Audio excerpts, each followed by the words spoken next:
जब शनि 11वें घर में बैठे रहते हैं तो वह आपको क्या रिजल्ट देखने को मिलते हैं, आपको फायदा देंगे, नुकसान देंगे। और पहचान, सबसे बड़ी बात की पहचान क्या है कि वो 11वें घर में ही बैठे हैं, आपकी कुंडली बिल्कुल सही है और 11th हाउस के अंदर बैठे। देखिए आपको कुछ पहचान बताने जा रहा हूं। पहली तो बात, ऐसे इंसान जिनके 11वें घर के अंदर सैटर्न बैठे होते हैं वो दाढ़ी जरूर रखना पसंद करते हैं, दाढ़ी रखते ही हैं, बशर्ते कि उनकी जॉब ऐसी ना हो कि वो ना रख पाए, वरना वो अक्सर देखा गया है कि दाढ़ी रखना जरूर पसंद करते हैं, कई बार बहुत ज्यादा बड़ी भी रख लेते हैं। उसके अलावा सैटर्न अगर आपके 11वें घर के अंदर है तो आप इस बात का खास ख्याल रखें, मित्रों से धोखा मिलने के पूरे चांस होते हैं। आप अपने मित्रों के ऊपर आंख मीच बंद करके कभी विश्वास मत करिए। तीसरी एक और चीज आपको बताता हूं, सैटर्न आपके 11वें घर के अंदर बैठा हुआ है, पैसा देने से पहले 100 बार सोचिए, क्योंकि ऐसे लोगों का पैसा लौट कर नहीं आता, और अगर लौट के आ भी गया तो उसके पीछे आपकी जद्दोजहद इतनी ज्यादा होगी कि वह केवल दर्द आप ही, वो पेन आप ही फील कर सकते हैं। इतनी आसानी से पैसा वापस आता नहीं है, कई बार रिश्ते बिगड़ भी जाते हैं और उसके बाद भी आपका पैसा नहीं आता है।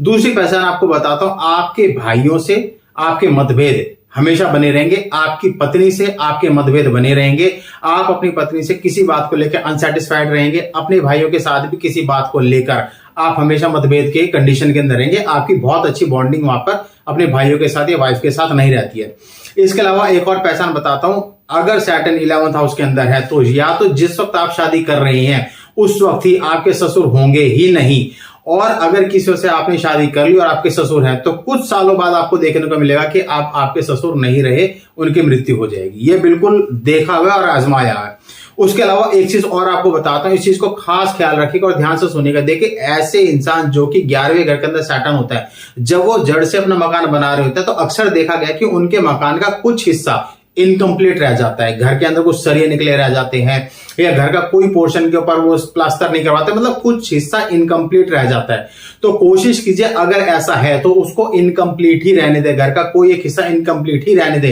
क्योंकि जिस वक्त आप अपने घर को पूरा कंप्लीट कर देंगे, सैटर्न आपके 11वें घर के अंदर, तो आप इस चीज को लिख के रख लीजिए, कुछ समय बाद ही आप बीमारी को पकड़ लेंगे और वह लंबी चलने वाली बीमारी होगी। तो इस चीज का खास ख्याल रखें, जो चीजें मैंने आपको बताई हैं वो आप उनका ध्यान रखें, तो ही आप इस 11th हाउस के जो सैटर्न है इससे बच पाएंगे।